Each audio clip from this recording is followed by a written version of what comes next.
Bismillahirrahmanirrahim. Assalamualaikum warahmatullahi wabarakatuh.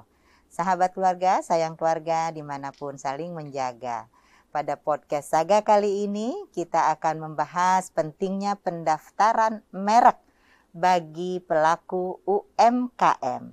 Dan untuk itu telah hadir di tengah-tengah kita dua narasumber yang kompeten di bidangnya masing-masing, yakni Bapak Dr. Ronald Lumbuun SHMH dan juga seorang pendamping Jackpreneur yakni Bapak Junaidi Hendro SEMM. Assalamualaikum Bapak-bapak. Alhamdulillah sudah hadir di tengah-tengah kita. Nah, untuk mengenal lebih lanjut narasumber kita yang hebat-hebat ini, maka kita akan putarkan VT beliau-beliau ini berdua berikut ini.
Sahabat keluarga, di tengah-tengah masih kita menghadapi pandemi saat ini, tentu kita juga tidak bisa berdiam diri, harus terus-menerus bergeliat melaksanakan aktivitas-aktivitas kita. Utamanya juga Bapak Ibu, teman-teman, para sahabat keluarga yang bergerak di bidang UMKM tentunya.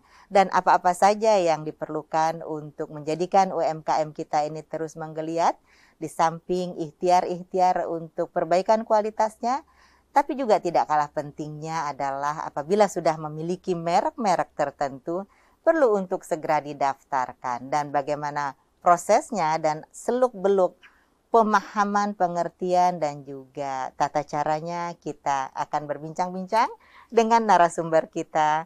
Yang pertama adalah Bapak Ronald. Pak Ronald, ini sahabat keluarga ini banyak sekali. Di antara sahabat keluarga ini yang sekaligus juga pelaku usaha UMKM. Dan tentu saja mereka juga ingin tahu lebih banyak. Apa sih Pak, merek itu apa? Kemudian juga di samping merek itu ada juga pengertian hak cipta ya. Hak cipta itu identikah dengan merek? Atau merek itu adalah hak cipta atau seperti apa nih Pak? Mungkin sahabat keluarga bisa diberikan penjelasannya nih. Baik, terima kasih. Saya izin buka masker. Silahkan. Pertama-tama selamat siang, salam sejahtera untuk kita semua. Assalamualaikum warahmatullahi wabarakatuh untuk Sobat Saga ya, dan juga Pak Junaidi sebagai sumber yang satu. Berbicara mengenai kekayaan intelektual, maka pada dasarnya kekayaan intelektual itu bisa terbagi menjadi dua.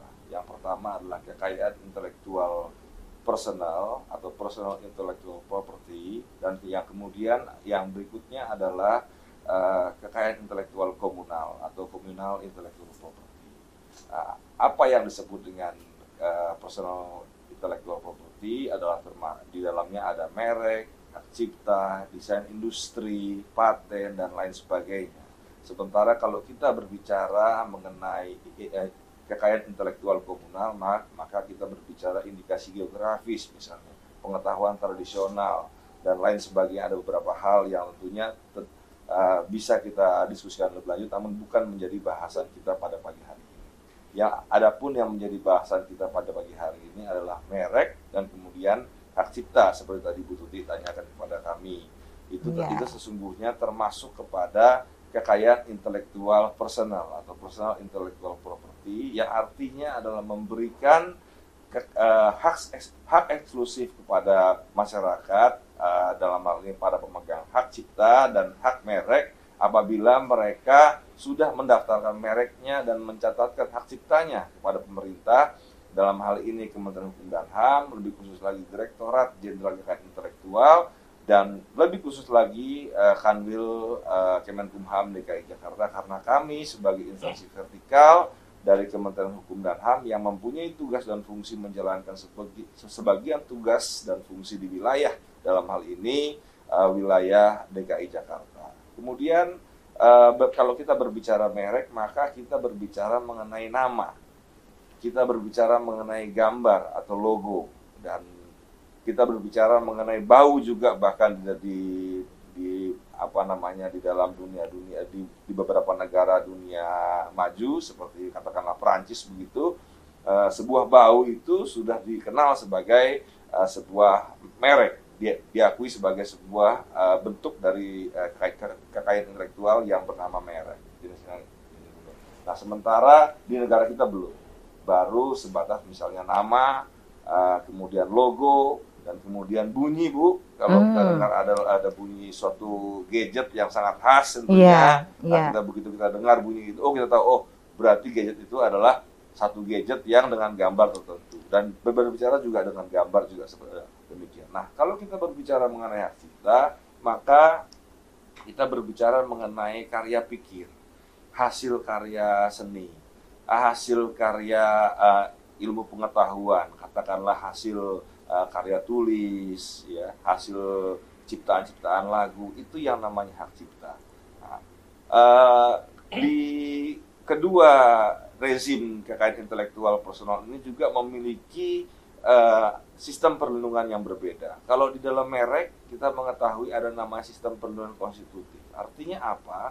Artinya ketika kita mengajukan merek ke Direktorat Jenderal Kekayaan Intelektual untuk didaftarkan, maka itu memerlukan waktu yang cenderung lebih lama. Kenapa lebih lama? Karena dia memerlukan waktu untuk melalui suatu tahapan yang namanya pemeriksaan substantif.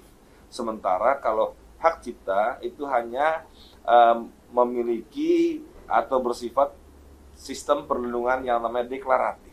Deklaratif artinya hanya dicatatkan saja. Ya, perlindungannya akan timbul, hak itu akan timbul ketika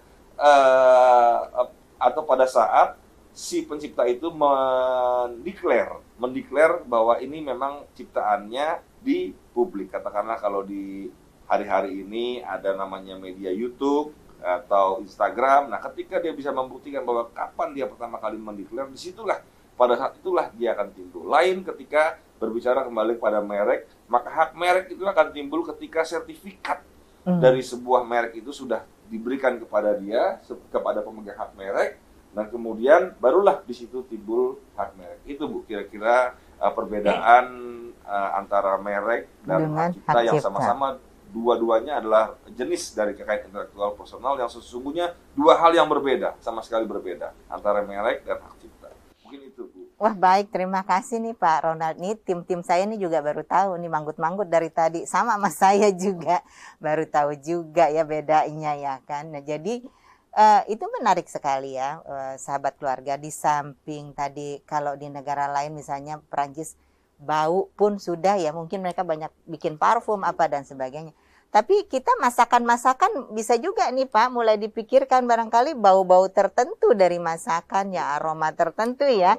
Dari masakan itu mungkin juga sudah bisa mulai dipikirkan bagaimana ke depannya itu menjadi hak cipta. Jadi bedanya hak cipta dan merek tadi sudah dijelaskan secara untuk jadi merek ya, bukan bukannya untuk jadi merek. Luar biasa. Jadi bunyi-bunyian pun ya bisa dideklar dan kemudian nanti didaftarkan. Lalu kalau wewangian belum ya, sampai saat ini belum. Nah, setelah podcast ini boleh didiskusikan lebih lanjut nih Pak, bahwa barangkali wewangian pun mulai diperlukan oleh para sahabat keluarga yang bergerak di bidang UMKM agar hak ciptanya nggak didaftarkan orang lain. Nah, terima kasih nih Pak Ronald. Sementara tahan di sini dulu. Kita sekarang barangkali ingin tahu dari Pak Hendro sebagai salah satu pendamping pelaku UMKM kalau di Jakarta ini kita berikan brandnya itu Jackpreneur ya. Jadi berbagai UMKM yang ada di DKI Jakarta ini kita kemasnya dengan merek Jackpreneur. Nah, salah satu pendampingnya nih Pak Hendro. Selama ini ya Pak Hendro dalam mendampingi UMKM kita itu apakah sudah pernah ya mendampingi atau sudah pernahkah dampingannya itu mendaftarkan hak atau mereknya? Seperti apa nih Pak? Iya, silakan. Baik, terima kasih Ibu. Jadi kami selama ini sebagai pendamping Jackpreneur, Ibu, kita sudah banyak mendampingi juga para pelaku UMKM yang ingin mendaftarkan mereknya. Yang ingin, iya. Ada juga beberapa yang sudah mendaftarkan, baik secara online maupun secara artinya dikoordinir oleh Jackpreneur atau juga secara mandiri. Ya, bagaimana Pak? Yang pengalaman yang sudah mendaftar itu sulitkah, mudahkah, atau sudah berhasilkah, atau seperti apa Pak? Baik, pertama tadi apa yang sudah disampaikan oleh Pak Ronald, bahwa untuk merek itu sangat penting bagi para pelaku UMKM tentunya itu. Jadi merek itu adalah sebagai identitas dari produk yang akan dijual oleh UMKM. Nah kemudian tentunya untuk mendaftarkan merek ini sangat mudah, Ibu. Jadi bisa dilakukan secara online dan tentunya nanti akan didampingi oleh para pendamping Jackpreneur di wilayah masing-masing. Jadi sangat mudah sekali, Ibu. Mudah ya? Dengan menggunakan KTP, kemudian juga dengan UMK yang sudah dimiliki oleh para pelaku UMKM. Baik, jadi sudah ada pengalaman nyata ini, dampingannya Pak Hendro sudah mendaftarkan dan itu mudah. Nah, kalau kita kembali kepada filosofi hak cipta dan juga merek ini ya Pak, saya kembali lagi kepada Pak Ronald. Sebenarnya secara filosofisnya itu apa sih Pak pentingnya hak cipta dan merek ini untuk didaftarkan dan untuk disertifikasikan agar UMKM ini menjadi lebih terang benderang lagi nih Pak. Iya, yang pertama perlu saya ulangi lagi bahwa kalau merek itu namanya didaftarkan. Iya. Karena sistem perlindungan konstitutif dan haknya baru timbul ketika sertifikat itu keluar. Iya. Dan kemudian kalau hak cipta itu cukup dengan dicatatkan. Iya, dicatat. Ya. Sistemnya pun tadi sudah saya katakan, ya sistem perlindungan deklaratif, bukan konstitutif seperti yang merek ya. Merek. Nah, menjawab pertanyaan tadi, apa sih pentingnya? Tentu sangat penting bagi UMKM. Yang pertama tadi sudah disampaikan oleh Pak Hendro, untuk memberikan suatu identitas pada masyarakat, dalam hal ini pelaku UMKM, lebih khususnya yang ada di wilayah DKI Jakarta, dalam menjalankan usahanya, sehingga mereka bisa lebih dikenal di masyarakat sebagai pembeda tentunya dalam mereka memperdagangkan mereknya, kalau kita bicara itu mengenai merek. Dan memang hal ini belum terasa bagi para teman-teman UMKM ketika usaha mereka belum berkembang, ya. Ketika usaha mereka sudah berkembang pesat dan kemudian ya namanya dunia usaha tentunya ada orang yang suka dan lebih banyak lagi orang yang tidak suka, dan kemudian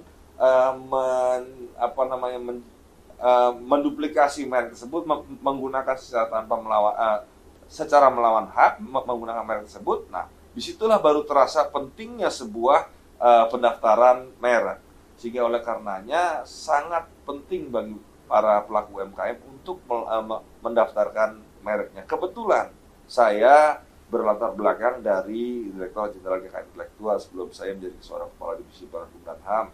Lebih khusus lagi, kami berasal dari Direktorat Penyidikan dan Penyelesaian Sengketa, Kepala Subdirektorat Penindakan. Banyak sekali para pelaku-pelaku atau peristiwa-peristiwa dari para pelaku UMKM ini yang menyesali ketika kami melakukan pencegahan, sosialisasi, tidak didengar begitu katakanlah Pak Hendro, tapi ketika sudah ada terjadi peristiwa-peristiwa ini mereka sangat menyesali, dan mereka baru katakan ketika mereka mencoba untuk melaporkan atau mengajukan pengaduan laporan begitu kepada kami para penyidik pegawai negeri sipil, mereka masih dalam proses pendaftaran, ya. Masih dalam proses pendaftaran. Nah, hal ini saya katakan tidak bisa karena sistem perlindungan merek adalah sistem perlindungan yang bersifat konstitutif. Baru saja ada dilindungi ketika sertifikat itu baru ada. Nah, disitulah itu oleh karenanya sangat penting bagi para pelaku UMKM. Mungkin itu. Terima kasih ini Pak. Jadi sahabat keluarga ya, jangan sampai ini sudah laku, sudah ada mereknya, tapi belum didaftarkan, orang lain ikut-ikutan ngejiplak karena ini laku, dilihat gitu ya. Katakan contoh misalnya apakah pakaian, apakah kuliner, atau kerajinan-kerajinan. Sudah laku, belum didaftarkan, orang lain ikut-ikutan bikin seolah-olah mereknya. Dan orang lain ini bisa saja ya Pak, cheating terus dia yang daftarin gitu. Nah ini jangan sampai terjadi Jangan sampai terjadi sahabat keluarga, bahwa merek kita yang sudah sedemikian digemari, apapun bidang usaha kita, ini orang lain yang mendaftarkan merek tersebut. Maka untuk itu jangan ragu-ragu lagi apabila memulai usaha atau sedang berusaha dan usaha kita menunjukkan tanda-tanda sudah mulai bisa terus sustain dan maju, segeralah hak cipta ini sedini mungkin kalau bisa ya Pak ya, sedini mungkin, dan merek ini segera untuk didaftarkan, merek ya, terutama merek ini untuk didaftarkan ke Kumham. Nah, kembali lagi nih kita untuk pengalaman di lapangan ini Pak Hendro, tadi sudah dijelaskan oleh Pak Ronald ya, bedanya hak cipta, bedanya merek, juga adanya sengketa-sengketa yang sudah pernah ditangani oleh beliau. Selama Pak Hendro mendampingi Jackpreneur ataupun UMKM yang tergabung di dalam Jackpreneur, terkait dengan hak merek ini, pengalaman apa Pak yang unik Pak, yang unik yang bisa di-share agar tidak terjadi, mungkin bisa pengalaman sukses ataupun sebaliknya pengalaman yang untuk menjadi pembelajaran ke depan nih Pak. Jadi para pelaku UMKM sebelum mereka mendaftarkan mereknya atau belum memiliki nama gitu ya Bu ya, apalagi di dalam era digital seperti sekarang ini, ya, ketika pelaku UMKM itu memasarkan produknya, tadinya tidak punya nama, katakanlah contohnya misalkan mereka jualan kebab gitu ya Ibu, cukup disebutkan kebab gitu. Nah maka ini orang tidak bisa mengenal secara langsung produk yang dimilikinya. Begitu pelaku usaha atau pelaku konsumen, katakanlah masyarakat gitu, cari kebab gitu, maka muncul kebab itu mungkin ada 10, ada 20, ada 50 gitu, karena tidak ada nama gitu di situ. Nah ketika kita berikan sosialisasi, kemudian juga para pelaku UMKM ini kita ikutkan waktu itu dengan Kemenkumham untuk pelatihan pembuatan pendaftaran merek, maka mereka sudah mencantumkan nama di situ, sudah punya nama. Mereka sebutkan atau punya nama itu seperti Frozen Kebab by Jasmine, atau katakanlah kalau snack itu tentang Mustafa Kang Mus. Nah merek itu akan mudah dikenal oleh konsumen. Jadi orang begitu browsing atau di toko online cari Kang Mus atau kentang Mustafa Kang Mus atau kebab Frozen by Jasmine, itu sudah muncul langsung kepada pemilik dari produk tersebut. Jadi keuntungan bagi para pelaku dalam hal ini adalah ketika dia belum memiliki merek dan sudah sangat jelas dirasakan oleh masyarakat. Tentunya memudahkan bagi para konsumen, para masyarakat untuk mencari produk yang dibutuhkan, ketimbang dia belum memiliki nama gitu. Jadi ini juga merupakan perlindungan hukum bagi para pelaku UMKM yang memasarkan produknya secara online. Terkadang kita tidak menyadari bahwa produk yang kita jual itu sekarang itu menjadi sebuah produk yang besar di kemudian hari. Banyak produk-produk besar ya Pak Ronald ya. Sebutkan saja misalkan kalau cake gitu ya, Harvest, kemudian atau merek-merek terkenal lain, mohon maaf saya sebutkan mereknya, itu tidak mengira ya akan sebesar ini sekarang ini.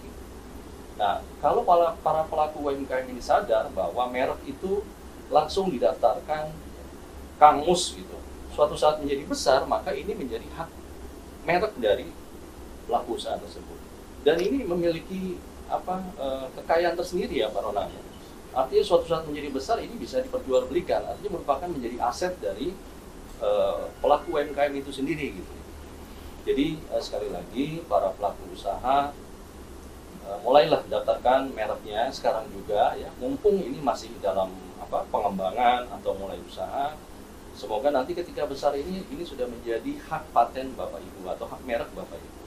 Jadi ketika nanti hak merek Bapak Ibu itu dipakai oleh orang lain, ini bisa dilakukan proses hukum ya Pak Ronald ya. Bisa disanggah, bisa dituntut, bisa banyak ranah hukum yang Bapak Ibu bisa lakukan ketika merek Bapak Ibu dipakai atau digunakan oleh orang lain. Dan juga ini bisa menjadikan bukti ya, tanda bukti bahwa merek Bapak Ibu itu nanti sudah terdaftar ya. Kalau ada yang pakai, nih saya sudah daftarkan merek saya. Nah, Bapak Ibu bisa lakukan penuntutan atau bisa melakukan usaha hukum. Mungkin itu Ibu.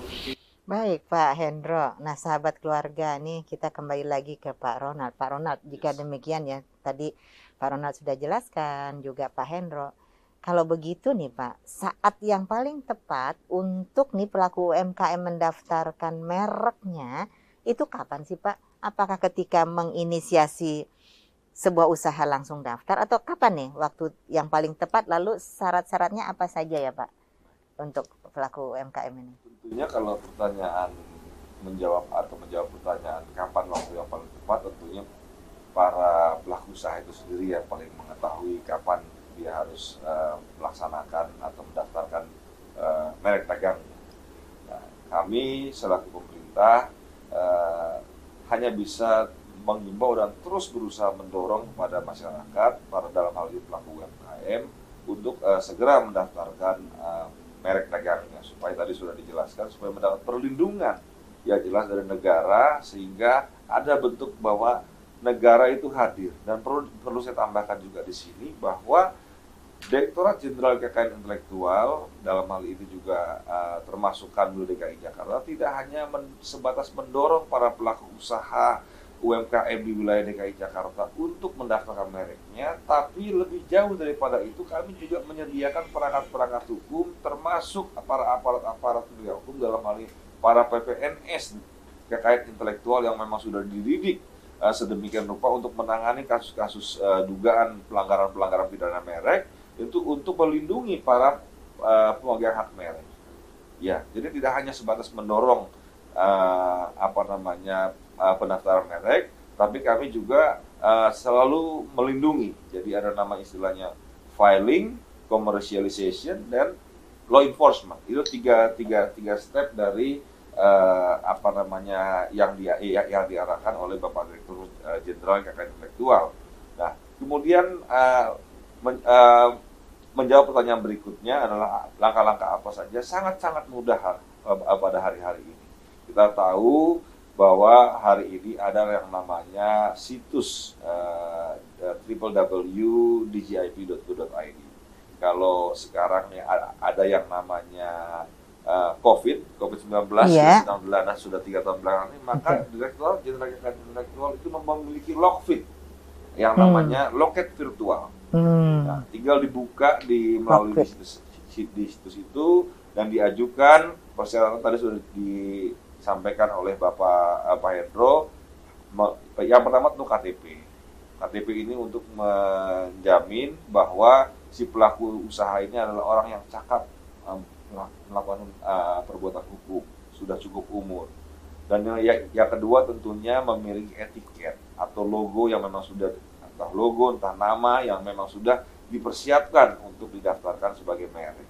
Dan yang kemudian tentunya sebelum itu dihimbau tadi juga sudah untuk oleh Pak Hendro untuk mencegah supaya merek itu teritorial. Ada baiknya kami mengusulkan, kami memiliki namanya pangkalan data KI atau pangkalan data kekayaan intelektual, yang itu bisa dilihat apakah merek-merek tersebut yang akan didaftarkan sudah ada pemiliknya sebelumnya. Kalau sudah ada, itu bisa dirubah sedikit, ya bisa dimodifikasi sehingga ada unsur perbedaannya, sehingga untuk meminimalisir permohonan merek dari teman-teman para pelaku UMKM ini supaya tidak ditolak oleh para pemeriksa merek yang ada di Direktorat Jenderal Kekayaan Intelektual. Karena apa? Karena tentunya untuk mengajukan permohonan merek itu tidak gratis, ya. Tentunya ada PNBP yang harus dibayar, walaupun memang ada special treatment, tarif khusus untuk bagi para pelaku UMKM. Nah, hal-hal yang demikian yang perlu, saya rasa perlu untuk dilaksanakan atau dilakukan terlebih dahulu oleh para pelaku UMKM sebelum mendaftarkan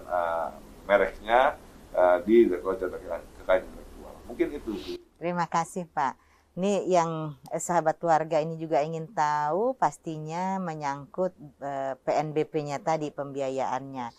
utamanya untuk UMKM ini perlu menyiapkan seberapa besar ya Pak? Ini pasti menjadi pertanyaan umum ya kan Pak? Pak Hendro juga ini menjadi pertanyaan umum nih Pak. Ya, saya jawab dengan tegas bahwa sampai saat ini untuk merek non UMKM itu adalah Rp1.800.000. Rp1.800.000. Nah, kemudian untuk pelaku UMKM itu ada special treatment atau tarif khusus sebesar Rp600.000 dengan ketentuan ada surat rekomendasi dari kepala dinas terkait, dalam hal ini pelaku dinas UMKM, tergantung dari masing-masing daerahnya. Saya belum tahu kalau di Jakarta, tapi ada masing-masing UMKM surat rekomendasi yang menyatakan bahwa betul orang yang bersangkutan adalah binaan binaannya. Nah, sahabat keluarga nih lega ya, ini sampai kepada pertanyaan inti sahabat keluarga nih. Saya pengen nih mendaftarkan setelah mendengarkan penjelasan tadi yang luar biasa, tentu yang ditanyakan atau dinanti-nanti berapa ya, begitu sudah terjawab. Jadi UMKM kiranya perlu menyiapkan untuk PNBP sebesar 600.000 saja. Mudah-mudahan 600.000 ini bisa dicicil nih, dicicil pada saatnya diperlukan untuk mendaftar, dan persyaratan rekomendasi yang dibutuhkan itu juga bisa segera kita buatkan ya. Kalau binaannya DPP APP ya tentu saja nanti teman-teman dari pendamping Jackpreneur dari PPAPP seperti Pak Hendro akan membantu untuk penyiapan segala administratifnya untuk segera kita bisa mendaftarkan bersama-sama. Ini lega juga rasanya. Kalau di luar UMKM berarti kan usaha sudah ke atas ya, menengah atas ya. Itu tadi 1.850.000 ya. 1.800.000 rupiah. Nah, sahabat keluarga, tambah seru nih kita. Jadi tambah menggebu-gebu juga ini. Sudah memang kepingin sekarang begitu mendapatkan penjelasan. Saya kembali lagi ke Pak Hendro. Untuk binaan Pak Hendro sendiri nih, khususnya, dan untuk binaan Dinas PPAPP ya pada umumnya, kira-kira kalau secara umum diprosentasekan ini Pak Hendro ya, yang telah memiliki sertifikat tadi namanya sertifikat merek itu, kira-kira kalau prosentasenya tuh gimana Pak? Ya, jadi semenjak tahun 2021 ya. Setelah kita atau dari para pelaku UMKM itu mengikuti pelatihan yang diselenggarakan oleh Dirjen HI itu, kita mendapatkan kuota 10 giveaway. Artinya ini dibiayai oleh pemerintah, ya, itu melalui Bank BRI waktu itu, jadi sebesar 600.000 per orang. Dan itu 10 peserta itu sudah kita daftarkan semua itu. Jadi sekarang sedang berproses karena memang waktunya agak lama ya Ibu ya, Pak Ronald. Yeah. Jadi sudah berproses secara online dan kita sebagai para pendamping juga membantu menginput secara online. Tetapi ini sedang berproses. Tapi kita sudah memegang surat tanda bukti daftarannya Pak. Sudah keluar. Nah tinggal nanti proses dalam waktu 6 bulan atau masa sanggah dan seterusnya gitu Pak ya. Sampai keluar sertifikat merek itu mungkin cukup lama juga Ibu Tuti. Iya. 8 bulan sampai mungkin 1 tahun ya diperkirakan ya kalau yang sudah berjalan itu. Nah ini seperti itu Ibu. Jadi memang terus terang memang ini untuk yang sudah kita daftarkan masih relatif sedikit Ibu. Tetapi animo masyarakat pelaku usaha itu sangat besar Ibu. Iya. Nah, kita berharap di tahun 2022 ini kuotanya itu semakin besar, bertambah karena daftarnya sudah mengantri Ibu. Iya. Jadi peserta pelaku UMKM ini sudah ini dengar langsung sama Pak Ronald. Jadi kalau per kecamatan kita sanggup itu untuk memberikan data 50 peserta itu sanggup Pak. Per kecamatan, kalau dikali dengan 44 kecamatan dengan 1 kabupaten, luar biasa Pak. Yeah. Jadi memang sangat antusias sekali untuk masyarakat untuk mendaftarkan merek. Tinggal saja, jujur saja kalau tadi dengan biaya sebesar itu, kalau difasilitasi itu lebih bersemangat tentunya Ibu Tuti gitu. Iya. Gitu, amin. Iya. Terima kasih. Iya Pak Hendro ini termasuk diantaranya salah satu yang menindaklanjuti waktu itu adanya program dari Bapak juga, dengan adanya kolaborasi bersama dengan pihak ketiga, waktu itu dengan BRI ya, barangkali ada pihak kolaborator lainnya yang juga ingin terlibat ya dalam mengembangkan UMKM ini. Ini para UMKM juga sudah menunggu-nunggu ini Pak, sudah menunggu-nunggu program lanjutannya. Mudah-mudahan ada lagi program lanjutannya. Terima kasih nih Pak Hendro atas penjelasannya. Jadi memang nih kembali ke Pak Ronald. Sebenarnya di luar sana para sahabat keluarga itu pelaku UMKM khususnya itu sudah banyak yang berminat untuk mengajukan merek. Barangkali Pak Ronald ada program-program giveaway ataupun kolaboratif lainnya yang masih bisa kita lanjutkan di kemudian hari tentunya. Jadi juga para pemirsa yang bukan pelaku UMKM namun memiliki program-program untuk membina UMKM yang mendengarkan podcast Saga ini, silahkan untuk memberikan kolaborasinya untuk memajukan UMKM. Nah, sahabat keluarga, kita masih berbincang dengan Pak Ronald dan juga Pak Hendro, masih berkaitan dengan hak cipta dan juga utamanya adalah merek. Kenapa merek ini begitu lama di prosesnya? Tadi Pak Ronald juga sempat mengatakan bahwa setiap huruf ataupun setiap suku kata itu kan diuji terlebih dahulu. Apakah sudah ada yang mendaftarkan sebelumnya?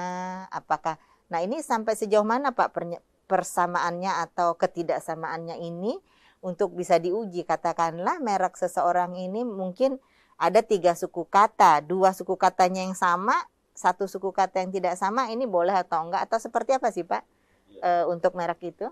Mungkin sahabat. Ya.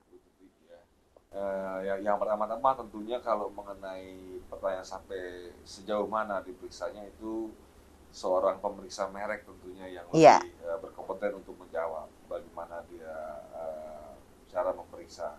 Tapi perlu saya sampaikan di sini bahwa memang secara limitatif telah diatur di dalam Undang-Undang Nomor 20 Tahun 2016 tentang merek dan indikasi geografis.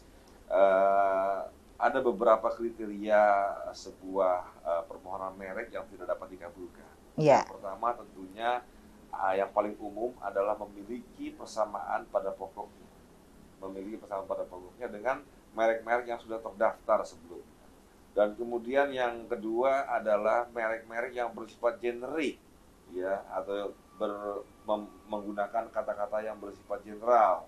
Misalnya kalau sebuah merek itu obat kuat, ditulis sebagai obat kuat, merek itu tentunya tidak bisa dikabulkan permohonan mereknya. Dan kemudian yang berikutnya adalah merek-merek yang dengan menggunakan kata-kata yang melanggar norma-norma agama, norma-norma kesusilaan. Seperti beberapa tahun yang lalu kita mengenal ada suatu merek, sebuah restoran yang menggunakan sebuah nama, sebuah simbol, sebuah agama. Nah itu tentunya, dan tentunya sampai hari ini juga menjadi satu landmark case ya, landmark case di dalam dunia penegakan hukum merek, itu juga tidak bisa. Nah jadi paling tidak ketiga hal itu yang dan tentunya ada beberapa hal-hal lainnya yang sudah diatur secara limitatif sekali lagi di dalam Undang-Undang Nomor 20 Tahun 2016 tentang merek dan indikasi geografi yang tidak dapat dikabulkan. Itu sejauh itu. Tapi kalau lebih teknis lagi tentunya teman-teman kisi-kisi ya. Iya, baik. Sahabat keluarga, kisi-kisi maupun panduan dasar sudah dijelaskan tadi oleh Pak Ronald dalam kita menyusun atau membuat ya, menciptakan merek itu sendiri yang tentu saja jangan sampai melanggar norma susila, norma agama, dan juga jangan menggunakan generik, nama generik yang dicontohkan tadi obat kuat, ya jangan diberi nama obat kuat ataupun yang lainnya. Nah, sahabat keluarga, tentu masih ada hal-hal lain lagi yang masih diperlukan ya, dipertanyakan oleh sahabat keluarga. Kita dengarkan pesan-pesan dari Pak Ronald dan juga Pak Hendro barangkali untuk closing, Pak, statement closingnya sekaligus wrap up dari apa yang tadi sudah dijelaskan untuk sahabat keluarga, hal-hal yang masih diperlukan yang esensial untuk pendaftaran merek ini, Pak. Pak Ronald dulu. Baik, terima kasih Bu. Sekali lagi kesempatan diberi kepada kami sebagai closing statement dari kami kami sebagai Kepala Divisi Penegakan Hukum dan HAM pada Kanwil DKI Jakarta, kami tentunya sangat mengimbau, sekali lagi kami ulangi, sangat mendorong bagi para pelaku usaha UMKM yang khususnya di wilayah DKI Jakarta melalui Pak Hendro mungkin bisa dibantu untuk segera mendaftarkan hak mereknya maupun segala bentuk ciptaannya dicatatkan ke Kementerian Hukum dan HAM, dalam hal ini Direktorat Jenderal Kekayaan Intelektual, lebih khusus lagi Kanwil DKI Jakarta yang siap membantu untuk didaftarkan atau dicatatkan, karena ini sangat bermanfaat bagi Bapak Ibu para pelaku usaha. Jangan sampai nanti seperti saya sudah katakan tadi bisa menjadi penyesalan di kemudian hari ketika ada orang yang secara melawan hak mencatatkan atau mendaftarkan terlebih dahulu hak merek maupun hak ciptanya yang Bapak Ibu miliki. Nah, ketika itu barulah rasa penyesalan itu timbul. Karena apa? Karena prinsip atau rezim hukum merek di Indonesia itu mengenal prinsip first to file principle. Yang pertama yang mendaftarkan untuk merek ya, first to file principle yang artinya adalah prinsip yang memang pertama kali yang mendaftarkan maka dialah yang diakui sebagai pemilik merek dagang tersebut. Padahal pada kenyataannya belum tentu demikian, ya kan? Bisa saja orang yang sebelumnya sesungguhnya pemiliknya yang memiliki, tapi karena tidak mau mendaftarkan, tapi kemudian didahului oleh orang lain secara melawan hukum. Nah, oleh karenanya kami sangat mengimbau itu. Mungkin itu, Bu. Nah, sahabat keluarga, tunggu apa lagi? Mari segera kita bergegas mendaftarkan merek kita, merek dagang kita, merek usaha kita, dan bisa dilakukan dengan pendamping Jackpreneur seperti Pak Hendro. Pak Hendro, ada closing statement untuk sahabat keluarga? Silahkan. Baik para pelaku usaha, tentunya yang pertama harus tetap semangat di masa pandemi seperti sekarang ini ya. Jadi yang pertama tetap harus semangat di dalam berusaha, dan yang kedua di era pemasaran digital ini Bapak Ibu harus memiliki identitas yang kuat untuk memasarkan produk Bapak Ibu. Ya, karena kalau di pemasaran online atau Bapak Ibu membuat toko online itu harus dilengkapi yang pertama ada identitas produk, ada merek, kemudian juga ada kemasan, ya desain kemasan yang menarik, kemudian juga nanti Bapak Ibu harus tampilkan harga. Nah ini Bapak Ibu harus buatkan identitas produk Bapak Ibu yang lebih akurat, yang lebih kuat, ya sehingga nanti ketika produk Bapak Ibu itu dicari oleh masyarakat luas, dicari oleh calon konsumen, itu mudah ditemukan Bapak Ibu. Ya, jadi Bapak Ibu tetap semangat untuk memasarkan produknya secara digital di era pemasaran secara online. Baik, itu saja Ibu. Baik. Ya, silahkan Pak Ronald. Begini ya Pak Hendro, saya rasa Pak Hendro sangat setuju bahwa pelaku UMKM di masa pandemi ini itu sangat penting, sangat esensial perannya, karena di mana kita tahu usaha-usaha yang raksasa itu pada bergelimpangan jatuh, justru malah para UMKM ini yang masih bisa bertahan untuk menyelamatkan perekonomian nasional. Sehingga oleh karenanya kami sekali lagi mengimbau bahwa UMKM ini jangan kecil hati, tadi kata Pak Hendro, tetap semangat untuk tetap membantu pemerintah dalam memajukan perekonomian nasional berdasarkan perekonomian kerakyatan. Mungkin itu Bu. Terima kasih sekali lagi kepada Pak Ronald dan Pak Hendro dan para pelaku UMKM. Yuk kita tetap jaga semangat dan juga aktivitas kita sehari-hari walaupun kita masih menghadapi pandemi, karena secara faktualnya kenyataannya pelaku UMKM lah yang menjadi penopang pendorong bangkitnya perekonomian kita saat ini. Nah, masih bersama Podcast Saga, tadi ada beberapa hal yang kita bisa petik bersama. Yang pertama, yuk segera daftarkan merek kita, jangan tunda-tunda lagi. Jangan sampai terjadi penyesalan. Yang kedua, ternyata merek itu juga saat ini menjadi penanda, menjadi ciri, menjadi identitas bagi produk maupun jasa yang kita pasarkan, apalagi secara online. Kalau kita searching, mencari produk, barang maupun jasa, pastinya kita akan mencari sesuai dengan kebutuhan masing-masing. Dan apabila branding kita sudah kuat, merek kita sudah dikenal dengan luas dan juga sudah terdaftar, maka usaha Bapak Ibu sekalian bisa sangat lebih berkembang lagi. Dan dengan demikian usaha Bapak Ibu itu bisa untuk terus ditularkan, bisa terus untuk menginspirasi yang lainnya dan juga bisa menopang bangkitnya perekonomian secara keseluruhan. Nah, sahabat keluarga, sampai di sini dulu podcast Saga kali ini. Sampai berjumpa lagi pada episode podcast Saga berikutnya dengan cara pencet tombol merahnya dan jangan lupa subscribe, komen, serta like dan share ke sebanyak mungkin sahabat keluarga agar dapat menerima manfaatnya. Terima kasih sekali lagi dari kami bertiga. Assalamualaikum, sampai jumpa.